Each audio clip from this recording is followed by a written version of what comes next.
That was cool.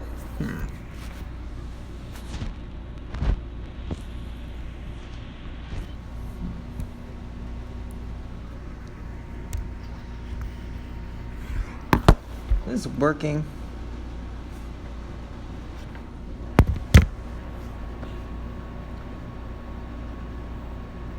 Shit, this is working.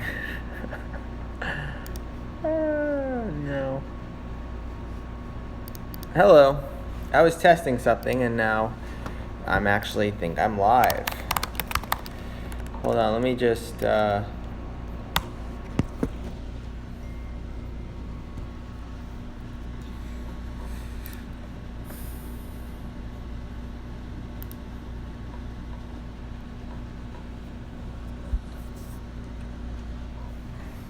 apparently I'm live streaming, I don't know how. It's telling me to watch my own video, but I don't know where it is. Let's see.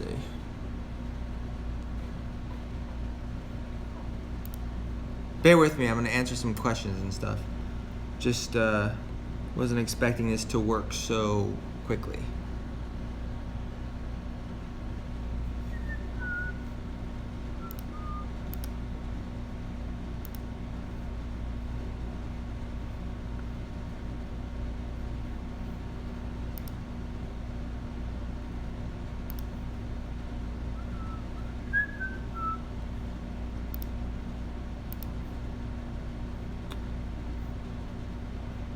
Live streaming.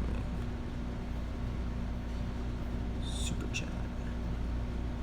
What's a super chat? Yep, alright, here we go. I got some people here.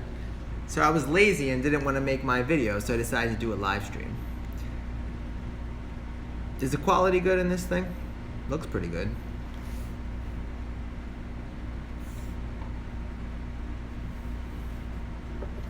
What's up, Thomas, Barry?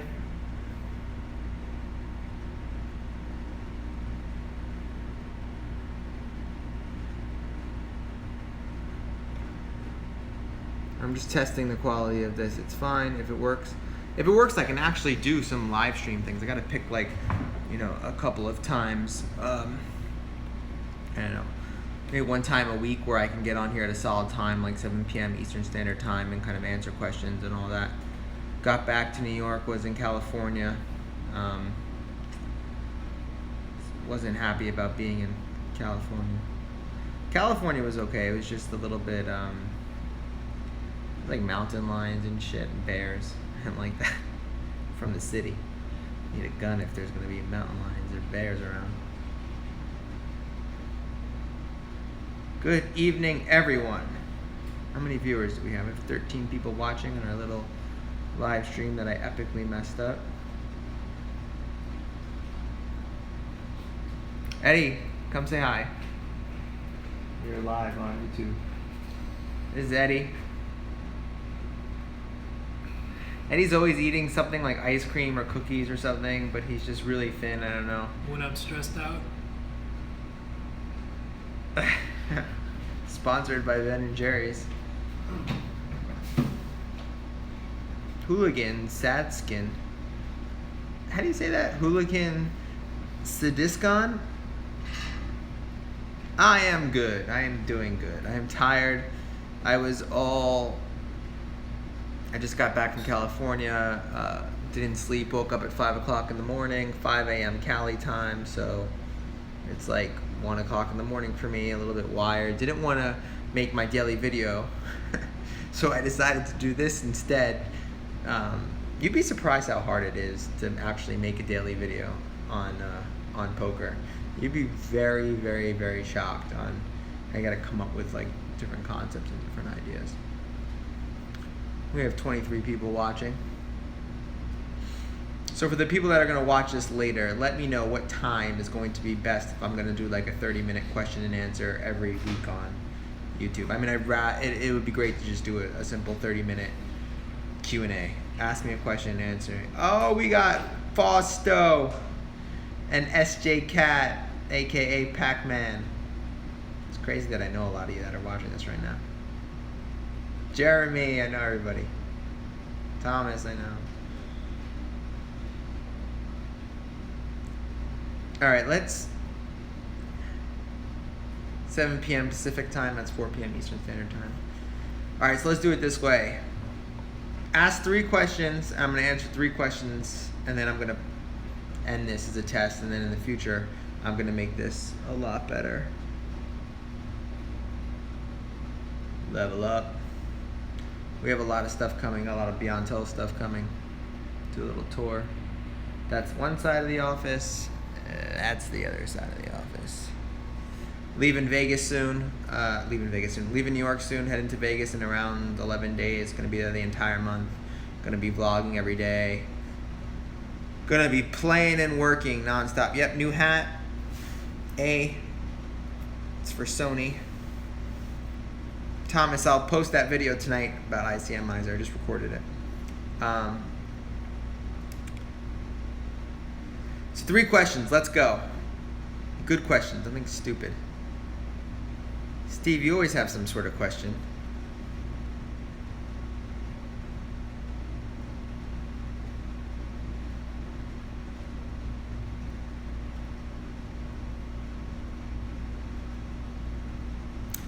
Fausto asked, how many times has that punching bag got the bad end from tilt? Well, first of all, tilt, I don't get tilted in the traditional sense. Like, when I get really frustrated, I don't get frustrated with poker anymore. I get tilted in life, and I've gotten frustrated at other things. But poker, I don't ever think I'll get into a spot in a game where I'll feel like I want to punch something. Also, there's a lot of studies and a couple of research on the fact that like punching things doesn't really take out your aggression, it just displaces it. Kind of get tired after hitting something over and over again. So I use it more to like work out and exercise as opposed to get rid of tilt. That being said, when I was like 21, 22, 23, I would have went absolutely nuts on that thing. I remember I only lost it once in my entire poker career. I must have been like 23 or something like that. And I was obsessed. I had this weird thing where I wanted to be in the top. I think I've told this story before. I wanted to be like #1 in the actual, I wanted to be #1 in the full tilt sit and go, spin and go, not spin and go. There used to be this competition on full tilt. Does anybody remember what it was called? It was like, all right, you play a bunch of sit and goes in a 72-hour period, and whoever has the most wins in that period, like, gets something. Well, I was doing that. I lost like 6 or 7 50-50s in a row, and I flipped out. I threw my keyboard. I broke my keyboard. I broke my mouse. I started throwing cups around my room. I just went absolutely nuts. And then I had to clean it all. And ever since that day, I was like, this is a vastly inefficient way of dealing with emotionality and emotion. I'm done. And I never really did that again. Now me and Eddie just like cry. When like we lose data or something like that, we just cry. How was your class at Berkeley? I wasn't at Berkeley. I was actually at University of Santa Barbara. I met with a game theory professor there. Discussed a little GTO and stuff like that. Wonderful guy. It was very interesting. Steve says, so I heard a rumor of a possible Vegas Live SOC location. Any truth to that? There is some truth to that. There might be a School of Cards compound in Vegas coming in the next 2 years. Not a location, a compound. A beautifully designed in the desert facility of some amazing tricks, but that's for the future. What else do we see? Mitch said, better to be patient and let the cards come, let the opponents do the betting, or be aggressive with made hands and small ball, lot of pots. So that's like one of those questions where you need more information. I need to understand you as a player in order to give you actually a right answer. There is no, that's the whole thing about School of Cards, right? There is no right, I don't believe that there's one finite way of playing poker. It depends on your goals, your understanding, your competency, so on and so forth. So if you really weren't that good at poker right now and you're kind of, I would say, listen, let the cards come to you and let your opponents make mistakes. However, you might be in a place in your game where you actually are pretty decent, and that's your mistake, is that you're not opening up your game and you're not looking to exploit opponents and kind of make more money off the table. So the whole point is adjustment, and most players don't get that. poker is taught in this linear format where it's like, oh, you have to play this way and you have to triple barrel with this and you have to do that, and that's not true at all. You could leave money on the table. You can do a lot of different things. It depends on what works for you, essentially.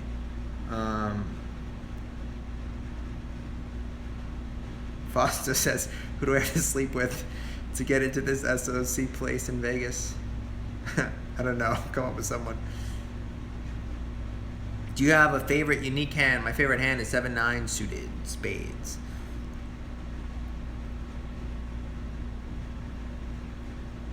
That's a good. This is why I love doing these live things. Paul Ekman, Eddie, nice. Eddie's over here and he's asking me questions and he's smirking over there. Guy. That's a good question, Brent. What did Brandon say? Okay.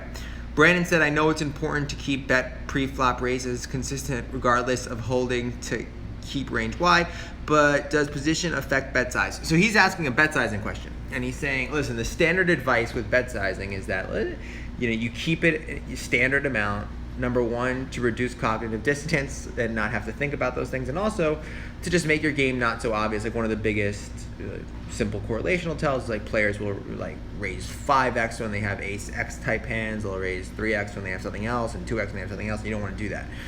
The fact is, that's good advice for beginners, but as you become more developed in the game, one of the things that's, bet sizing really is an art, and sometimes you're playing in a dynamic where you can mess with your bet sizing so much because the players are not paying attention enough to figure out what it is. So you can have a lot more latitude, but you have to understand that bet sizing fits into a bigger comprehensive strategy. So for example, if you start increasing your sizing pre-flop and then all of a sudden you can't handle big pots post-flop, you run into this really annoying spot. Ellen, stop text messaging me. I'll answer your questions. Some of you are text messaging me, asking me questions on a live stream when you know you could just call me at any time and ask me the question. It's kind of comical. I'm glad to hear that. I do not do live coaching anymore. Live coaching is pretty much done. For me, we're building out coaching programs, 90-day coaching programs, who SJ Cat is going to run, aka the Pac-Man. I'll introduce you to him at some point. And we're also having a bunch of other coaches kind of helping out and applying the School of Cards framework. But we have 3 courses now: School of Cards, Predictive Edge, and Beyond Tells. You're going to hear a lot about Beyond Tells over the next couple of days because I'm going hardcore on it. But yeah, not that much live stuff for now. Oh, hell yeah. Tough. Tough. Do you believe there is something to trends in poker, like adjusting your game on a broad level, like players over C-betting and folding too much to a C-bet, Yeah, hell yeah. Trends in poker are a huge thing. I mean, it's like anything in life. There's this bell curve distribution of strategy or trends, right? And average is interesting because all of a sudden something could not be so average, and then it gets picked up as a trend. People talk about it. The community gets a hold of it, and now all of a sudden it becomes kind of a standard way of playing. And you got to adjust to the trends. You got to manipulate them to your favor and to your advantage. And you have to also not screw yourself and say like, oh, like I'm exploiting this trend when the players aren't even aware of that trend right there in that spot, and they're just doing something entirely different. So it's important to do that as well. It's a balance. Poker is a game of adjustments, information and adjustments. That's it. That's what you got to do. You got to adjust.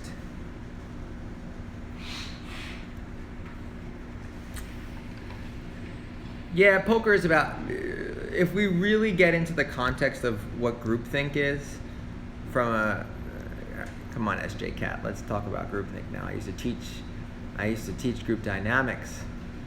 And groupthink, it's speaking more to an individual dynamic where there's like a group of people in a specific setting and their interactions are causing the group to speak a certain way.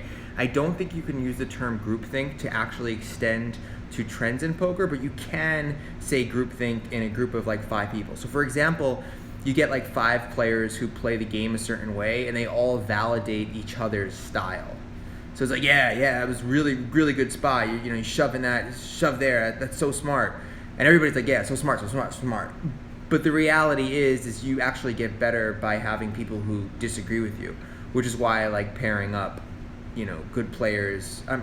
Different kinds of good players. So there's good players that have a really quantitative driven game and they play a balanced strategy, and there's other good players that have a really like live based game and they go off their intuition and some live reads, and both sides have merit. There's not one way to play the game, and I think by learning from each other it accomplishes two things. Number one, you get to get new perspectives on, and there's everybody else who discusses another way is an idiot. It doesn't make any sense. Like, you're playing with people. It's interesting to understand how players think, because you're going to be sitting down at the table with those kind of players at some time or another. And then you're going to be able to exploit that thought process. So you're basically collecting people's approaches so that you can counter and exploit them. It's one of the great things about coaching. When you coach, you get to see that. What's the best way to get decent with combo counting? Just drill. Drill. Aces and kings, 0.9. You know, what's ace-jack plus? What's every pair? Just drill. It'll become easy. But you don't really need to. Sometimes, you know, just good at. Don't worry, Steve. No need to say sorry. Daniel can't to adjust. So if players aren't reading the story, don't try to tell them a story. That's simple. Or get them to tell the story. So like, if you have really bad players that don't understand the game and make impulsive decisions, there's a line or limit to their impulsivity. So sometimes the right way, Eddie, can you shut up and maybe get me a tripod, you asshole? He's critiquing me and he's standing 3 feet away, this guy. No, we have every kind of tripod and contraption in this office, but I don't have one for the phone. I forgot what I was saying. Anyways, is there a good tool to quiz combos out there?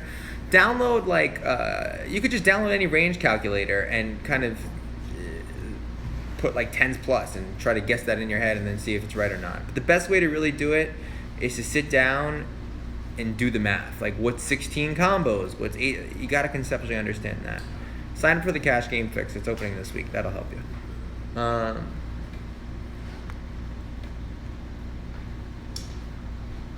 This live format works really well. I'm going to do one of these every week now. And I'm not even using my good camera. I use this camera. This camera's a beast. So we have this camera, and then we have that camera over there.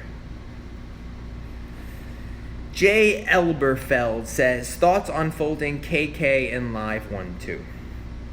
So, you know, this is the problem with poker, right? Is that a question, and I don't want to insult you or make you wrong, but you want to move your thinking away from that, right? So, of course, there's probably going to be a spot where it's perfectly fine to fold king live 1-2. Now, that spot's probably rare. It doesn't come up that much, but if we're talking about a game of adjustments, there's going to be spots. I mean, I can recall saying that, like, the only time, for example, you might be playing with the tightest player in the world, and the only time they ever 5-bet shove is when they have aces. You can't, maybe aces and kings, and the fact that you have 2 kings make it very unlikely for them to have kings, so you're like, I'm never winning in this spot, and you fold. Is it optimal to be folding kings pre-flop live in 1-2? Probably not, just based off the sheer math of that. But yeah, there's definitely times, or there's times where you open, someone flats you on the button, and all of a sudden flop is that ace, and you just know that a lot of combos connect with that, and it's hard to play the hand profitably because you bet they call. And what are you gonna do? You're gonna, go all in with kings on the river, and you know that they have ace-x hand most of the time. Like, there's all those situations that come up. So you really want to think about, what's a good exercise for you to do?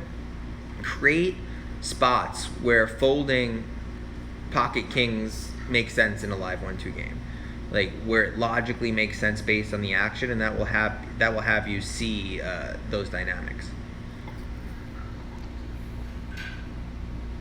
I'll do live Beyond Tells question and answers too. I didn't know it was this easy. I literally downloaded an app, connected it to my phone, and boom, done. It was like so simple. Eddie's over there making some sort of contraption to try to make this more effective. I knew he was. No, I don't need it. I can hold it. My hands are sweating right now. Right here. Basically, Does that work? you got to be careful with Eddie because he doesn't like Apple phones. He's like, oh, Android, so he'll try to break my phone some way. Yep. That's helpful. Thank you, Eddie. I have set my schedule for the WSOP. I feel like this is one of No, those. it's not gonna fall. We just hold it there. No, it's perfect. You got it. I'll just lean back. Okay. What other questions? Have you done a mathematical thought process to poker School of Cards video? I know you were a psych major. Laugh out loud. So there is no poker is not okay. Now you've gotten me on rants. When people talk about the mathematical aspects of poker, you need to understand that math is a language or a method for communicating information. So it's a way of operationally defining what's going on at the table. There is no like math-driven game and psychology-driven game. They are all one. They're all one perspective or one method for looking at the table. I could operationally define, or I could kind of talk about tells in poker using math.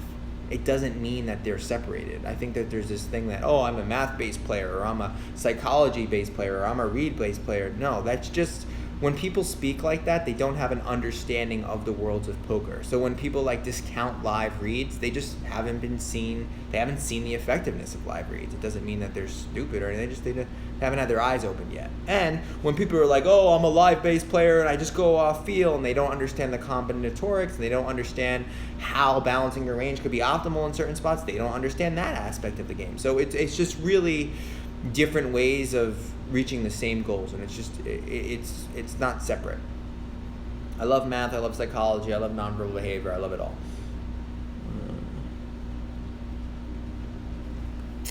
When I ship a tourney this WSOP, I definitely wouldn't be doing a strip club. I'd probably be doing something like a really nice dinner with everyone. But thanks, Fausto, I appreciate it.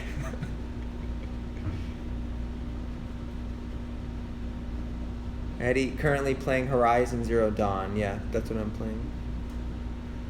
Daniel Unilen, do you watch poker vloggers such as The Trooper and Droneem? If so, what do you think of them? I think I only know The Trooper because somebody told me about them. I watched a video. I think he's fun. I think Andrew's great. I love Andrew's. I don't like watch any poker vlogs. The only person I watch is Matt Vaughn's poker vlog, who's awesome, and he's a new vlogger with some cool stuff, and he's a friend of mine and works with me, so I really watch his stuff. But everybody else, I don't really pay attention to. I love what Andrew's doing though. I like the reality TV aspect of poker. I think his commentary is pretty cool, and anybody that can bring in anybody who puts out poker content on YouTube, I have an incredible amount of respect for, and I like. It's just that simple.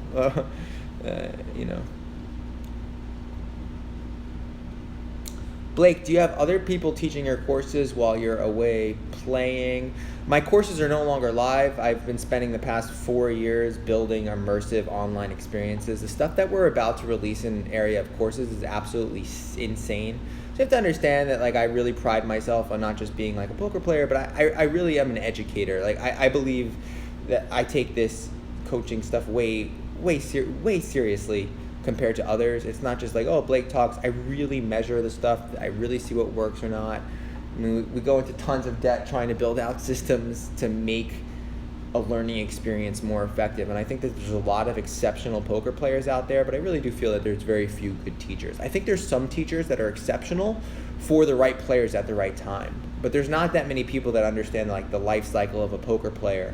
And that's what our courses really are going to do. And we have 3 courses now, so I'm excited to release them and launch them. You'll hear a lot more than us now that we're from us. Now that we're fully online, it'll be much easier. Michael Smith, is there any decent online poker online anymore? I have no idea. I think online poker is for the most part dead. Sorry, but I think it's not coming back in U.S. anytime soon. Should you be transparent in a real session with your significant other if they come? Oh, whoa.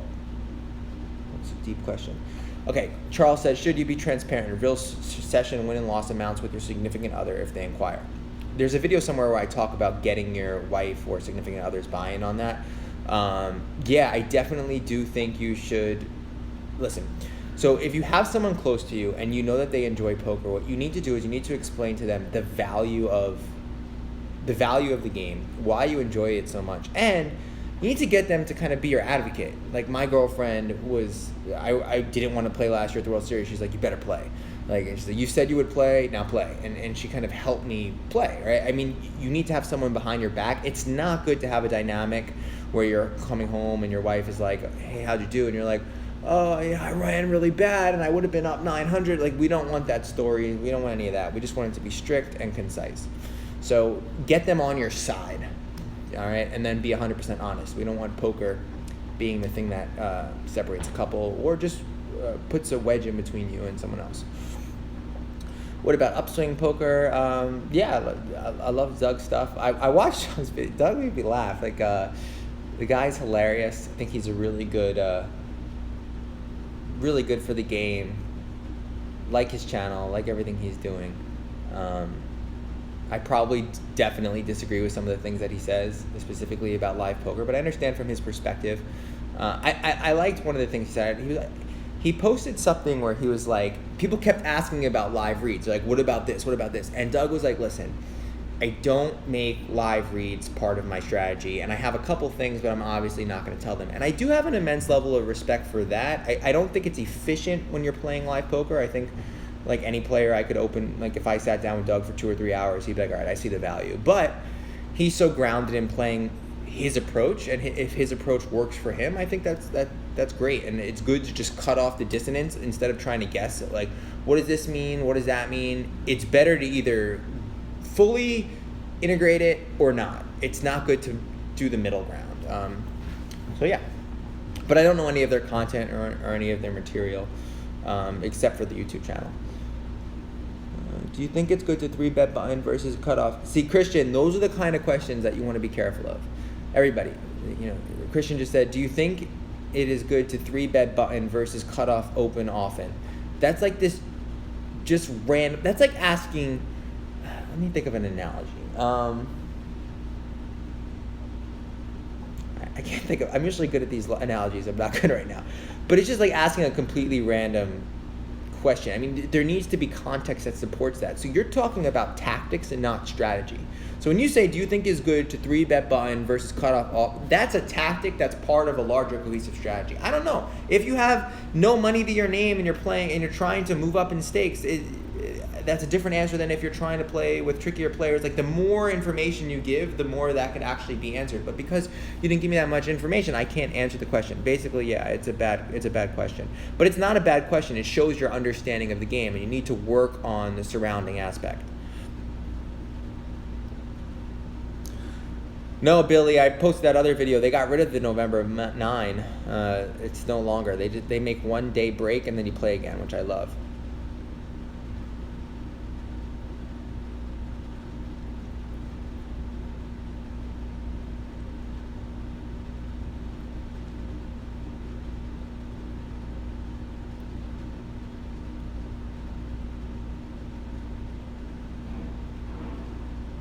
Yeah, I agree about that. Yeah, everybody has their own approaches and own different ways of teaching the game and understanding the game. You should strive to learn from as many people as possible, I think it's important. There isn't a heads-up 5K, you tournament fish, chip extractor. There's a 10K heads-up. Stick to cash games. I am playing, okay, so let me tell you, I'm going to make a video about this, so if I repeat myself, sorry. But basically, this WSOP, I'm doing 2 things. I'm filming a lot of Beyond Tells content out in Vegas, and I am playing tournament poker. I am playing when I feel fully ready to play. I'm not playing these 1K events. I'm not doing that. I can't play poker every day like some of these guys. I want to shoot myself when I do it every day. It's not enjoyable. So I'm going to make sure I'm fresh. I'm definitely playing like the 5K 6 max, the 10K 6 max, the main event, another 5K full. There's like 8 events that I'm definitely playing. And the other ones I might play if I feel up to it. At first, I was like, I'm gonna play all these events. I know myself. I'm not gonna make it. You have to know your limits. I do not know how some of these tournament players. I mean, they look miserable, most of them, but that's a whole nother discussion. Lance, I'm not doing that good on my goal of 1 million in 18 months, considering I'm only 200,000 into it, but I've only played 4 tournaments. I greatly underestimated how much I would get to play, but one of the cool things is I'm leaving New York City in July. I'm traveling the world with my girlfriend, and I'll be able to play all the Poker Stars events. So I'll be playing the Poker Stars event in Barcelona in August. I'll be playing the event in Prague in December. I'll be playing the Aussie Millions. I might drop by Macau. So we're like traveling around and doing like this whole travel the world / play poker tournament. So I'm excited.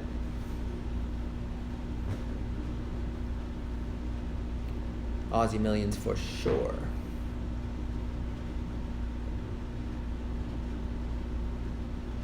It's exciting to play outside the U.S. I never really played extensively outside of New York. I mean, a little bit in England. That's about it.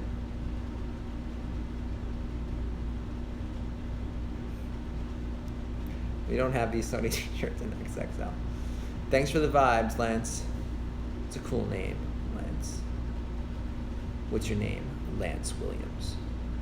Are you a doctor or is it Lance Williams? What's up, Barry? Barry, you see my video? Posted. I don't play Limit. Just never got into it.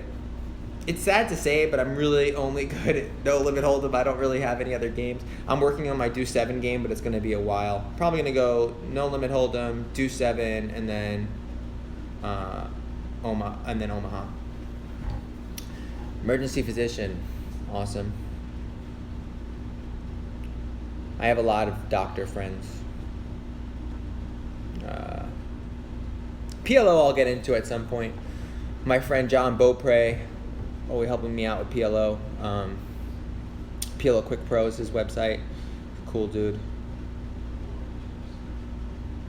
Yeah, of course. I'll be out with the WSOP. I mean, I'm going to be out there for like 40 days, so I'll be able to meet all of you. I'm going to kind of post my schedule and what's going to be happening and so on and so forth. Said Chadley, do you have trouble playing against playstyle, lag tag? I don't have trouble playing against any style of poker. I just adjust. I'll tell you one thing. I do not like when I play against players that don't have tells and I don't feel like I have an edge on and I'm out of position against. Like, that's not fun, but it's all about adjustment. It's about putting your ego aside, putting what you want aside and saying, okay, this is what's happening. Let me adjust. Any thoughts on doing a seminar at the WSOP? For the most part, I'm done with live seminars. And let me explain why. I'm only doing them for people that have been through my courses for the most part. I don't believe that you learn. Listen, I'm somebody who made a living off of 2-day courses for quite a bit of time. And when we look at the effectiveness of a 2-day course, they're not so effective. They're effective for certain players at a certain aspect in their journey, but the reality is 90-day, 10-week, 12-week programs do way better for building a thought process. Like, I'm doing my last class this weekend with people that understand my philosophy, understand my approach, understand all these things about my game, so I can help them in a different way when they're live. But what the reality is, people come in that, I don't know where they're at. It's kind of very similar to, like, if you were to help 5 residents over the course of a year, it's going to be way more helpful if you were to just give them some words of wisdom on the weekend. It just takes more time in order to build that thought process. And that's why we've moved to this 10-week, 12-week, 90-day, 100-day kind of programs. Saeed Chadley, got it.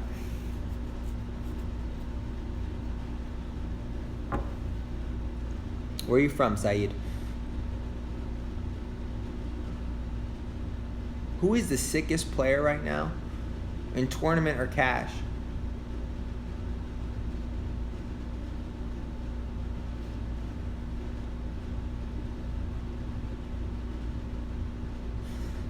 I don't know who the sickest player is.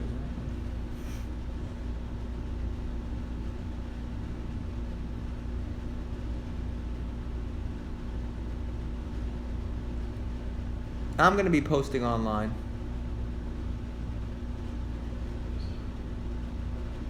You know what? It really is hard to determine who the sickest player is. I think that's the answer to that, because I don't know results.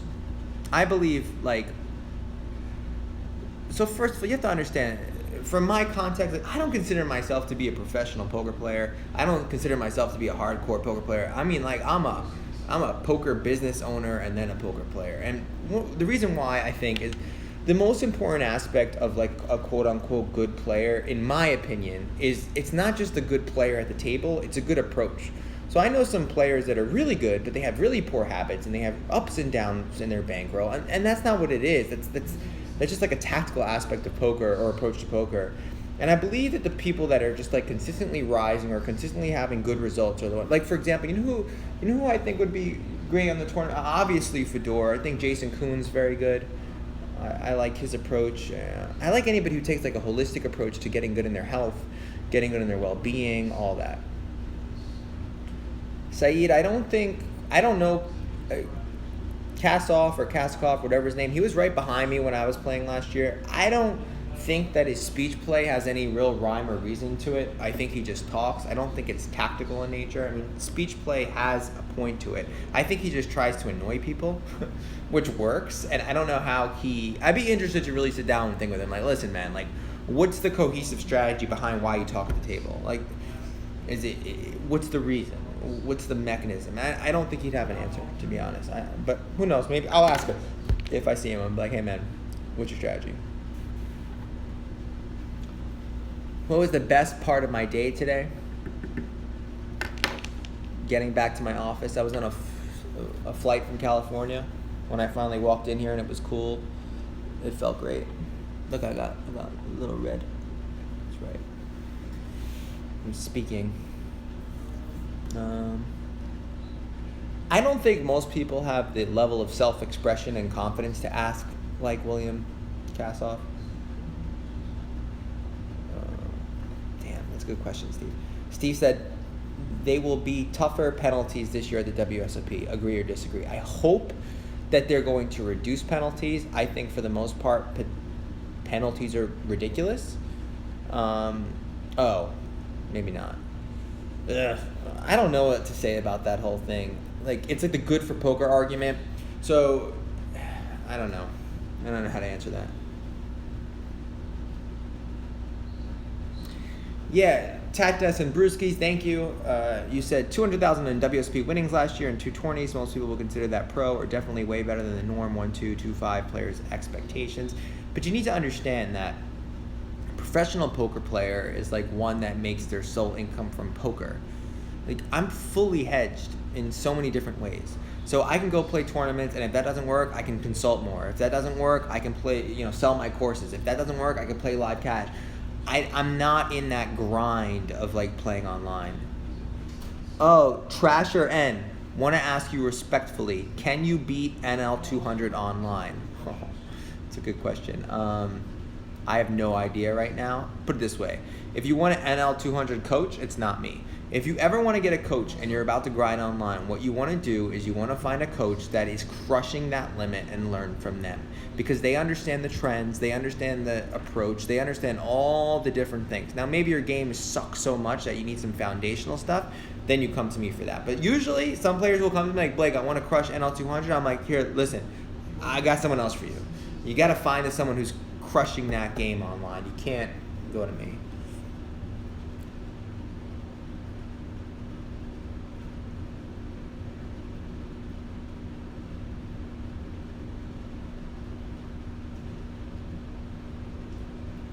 I like that name, Wishful Thinking. Wishful Thinking said you were a slight winner at SSNL live games but you feel mostly it comes from playing a stronger range. What general things would you do to get away from the knit style that seems to work? You want to basically establish more creative plays. You want to establish more creative lines. You want to sign up for my course, The Predictive Edge, launching next week. That's a way more complex question. Wishful Thinking. If you're on my email list, I'm going to send an email out about a webinar, I think next week, that's going to answer that exact question and help. Thoughts on the new shot clock format? Listen, I don't like excessive tanking. I believe it's bad for the game. I believe it's ridiculous. last year at my table, I wanted to hit somebody in the head that was spending like 7 seconds pre-flop every time. I mean, it's warranted. If you're in a big spot on the river, the table should respect and give you the time. If you're trying to make some simple decision pre-flop, like, you shouldn't be taking long. It's not good, especially in tournaments when we're trying to see hands and trying to make something happen. Everything's going so damn slow. It drives me nuts. The predictive edge is a course about developing what I call a predictive thought process, which is basically predicting your opponent's actions and establishing a feedback loop of multi-street thinking. So a lot of players think street to street. So for example, like, if something happens pre-flop, I'm usually thinking about what's going to happen on the flop and how I'm going to react to different flop textures. And I play this game. This is a little tip. What you want to do is think about it in this way. When you're playing poker, try to predict what your opponents are going to do. So for example, if you're in a hand with a player and you raise and you're like, all right, I'm gonna raise, and this player is gonna be folding pretty much every time, and you don't actually have to be in the hand. They can just be observing the hand while you're doing this. It's the point of trying to predict what they're doing and establishing a feedback loop to solidify that thought process. And then I believe it expedites your ability to get in the zone, because you're thinking it's happening, and establishes this positive feedback loop where you feel like your reads are right. And I do that when I'm not in the hand, so that when I'm in the hand, I play way more of an exploitive game. So predictive edge is about getting you to do that with like 12 weeks of it's a lot of work. It's like a crazy course, but it's designed for that. Eagle 20G. My one goal is to play a long stretch of WSB tournaments in a year or two. How are you handling room and board for 40 days while in Vegas? Financially wise, it seems expensive unless you rent for a month. Well, my company's paying for me. The company that I own is paying for a house that me, Eddie, Zuli, Molly, Steve, and a bunch of people might stop by and say hi and stay in. So it's different fiscal stuff. But also, maybe reset your goals. Like, why is your goal to play a long stretch of the World Series of Poker? Like, what is it about? Is that about glory? Like, you want your goals to be practical. So that might mean grind cash to the WSOP, or that might mean something else. Just really make sure that your goals are in the right place. Have you ever thought about organizing an online tournament game for your subscribers? Nah. It's logistically annoying. We do it sometimes, but it's annoying with Poker Stars and all that. Jay Little has that ground. I'll let Jay Little run his games. Me nice.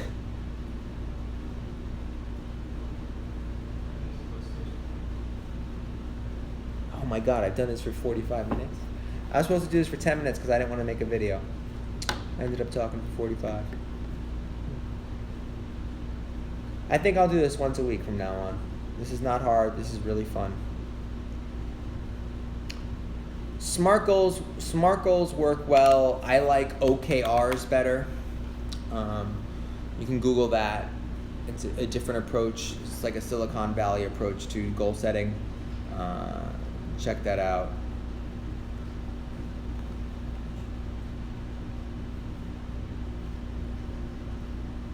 Yeah, this is fun. I'll have to carve out some sort of schedule. And before I leave, let's listen. Chip is speaking about how some online players are losing players, and you have to understand that, what does it mean to beat a game, right? Like, for some of these online players, it doesn't. If they're making $100,000 a year, breaking even with rate back and so on and so forth, I mean, it's still more impressive than losing several $100,000 a year. Kevin said, what do you think about Doug Polk using you on one of his videos? I don't care. It wasn't Doug Polk. It was Doug's editor. I don't think Doug's sitting there watching my videos and cutting things up. It's fine. I don't have any issues with that at all.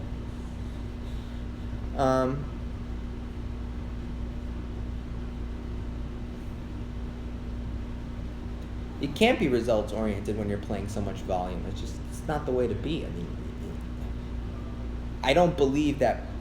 God, I'm going to get into so many conceptual discussions now. What's your opinion on angle shooting? Do it until someone says something. I remember early on in my career, the first time I guess it was kind of an angle by accident. Like, I called out. I was like, yeah, I have the set, and I didn't have the set, and he folded, and I was like, wait, I just won the hand without actually showing it, and I'm like, oh, this is pretty cool. And yeah, I mean, like, do whatever you got to do. No, Doug's great. He's funny. Listen, you can't dispute that guy's his approach for what he plays, right? Like, he can conceptually, he can see especially heads up. Like, the way he discusses altering and modifying strategies is like very, very, very interesting for an online player. It's just in live poker you're not able to see that strategy so quickly. It takes some more time, and if you pay attention to nonverbal behavior and information, you can expedite that strategy. If that makes sense. I don't know. I've slept like 2 hours. Kind of losing it. I was in a tent for 3 days. I haven't taken a shower in 3 days. I took a nice hot shower. It's going to feel good.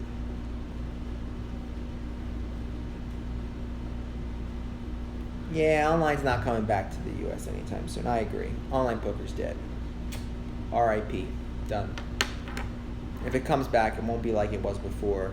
There was a poker boom. Poker's not in a rapid decline, but it's not gonna, it's kind of like leveled.